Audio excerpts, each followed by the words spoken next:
नमस्कार। आज हम बात कर रहे हैं टोनी रॉबिन्स की काफी मशहूर किताब मनी मास्टर द गेम। हाँ, ये किताब बताती है कि फाइनेंशियल फ्रीडम मतलब पैसों की आज़ादी कैसे पाई जाए। इसके 7 कदम है। और ये सिर्फ टोनी रॉबिन्स के विचार नहीं है, उन्होंने इसके लिए 50 से ज्यादा दुनिया के टॉप निवेशकों से बात की।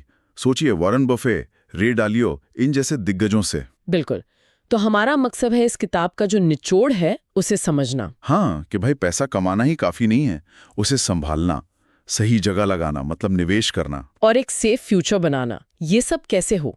किताब की अच्छी बात यह है कि ये मुश्किल लगने वाली इन्वेस्टमेंट की बातों को ना आसान भाषा में समझाने की कोशिश करती है। सही कहा। तो चलिए शुरू करते हैं इसके पहले कुछ कदमों से। हाँ, तो पहला कदम, ये शायद सबसे बुनियादी लगे पर है बहुत जरूरी, अपने पैसे पर कंट्रोल पाना।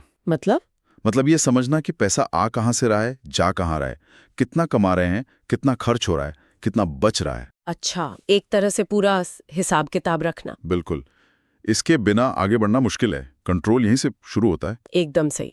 और फिर आता है दूसरा कदम, खेल के नियम जानना। खेल के नियम मतलब फाइनेंस इंडस्ट्री के। हाँ, ये इंडस्ट्री काम कैसे करती है, छुपी हुई फीस कहाँ लग सकती है, जैसे म्यूचुअल फंड्स में या जो सलाहकार होते हैं। हाँ, कई बार पता ही नहीं चलता कि कितनी फीस कट गई। वही, तो ये जानना जरूरी है कि क्या वो सलाहकार वाकई आपके फायदे का सोच रहा है या बस अपना कमीशन बना रहा है। ये तो बहुत अहम बात है, और यहीं से शायद तीसरा कदम जुड़ता है। बिल्कुल। तीसरा कदम है बचत और निवेश को आदत बनाना। हाँ, ये तो हमेशा सुनते हैं, बचाओ, इन्वेस्ट करो। किताब कहती है कम से कम अपनी कमाई का 10 से 15% बचाइए और उसे लंबे समय के लिए इन्वेस्ट कीजिए। और यहीं पर वो कंपाउंड इंटरेस्ट वाली बात आती है ना। हाँ, चक्रवृद्धि ब्याज। किताब इस पे बहुत जोर देती है। ये वो जादू है जहां आपका पैसा ही आपके लिए और पैसा कमाता है। और जितनी जल्दी शुरू करें उतना अच्छा। छोटी सी रकम भी टाइम के साथ काफी बड़ी बन सकती है। सही।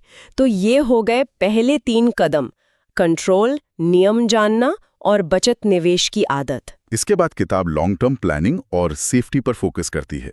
चौथा कदम है पूरी जिंदगी के लिए इनकम का प्लान बनाना, मतलब रिटायरमेंट के बाद भी पैसा आता रहे। अच्छा, उसके लिए क्या तरीके सुझाए हैं? किताब में एन्युइटीज का जिक्र है, जो एक तरह का रिटायरमेंट इनकम कॉन्ट्रैक्ट होता है, या फिर कम लागत वाले इंडेक्स फंड्स जो पूरे बाजार को ट्रैक करते हैं। हाँ, जिनमें खर्चा कम होता है। ठीक है। और 5वां कदम, आपने कहा था ये शायद सबसे जरूरी है। हाँ, टोनी रॉबिन्स के हिसाब से ये बेहद जरूरी है, एसेट एलोकेशन मतलब अपने पैसे को अलग अलग तरह की संपत्ति में बांटना, जैसे स्टॉक्स, बॉन्ड्स, रियल एस्टेट। बिल्कुल।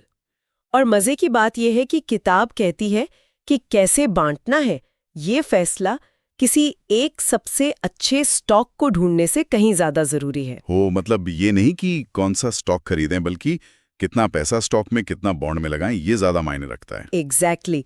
कुछ एक्सपर्ट्स तो मानते हैं कि आपके निवेश का लगभग 90% रिटर्न इसी एसेट एलोकेशन से आता है। ये तो सोचने वाली बात है। और इसी सोच को आगे ले जाता है छठा कदम, अपना ऑल वेदर पोर्टफोलियो बनाना। ऑल वेदर पोर्टफोलियो, ये क्या है?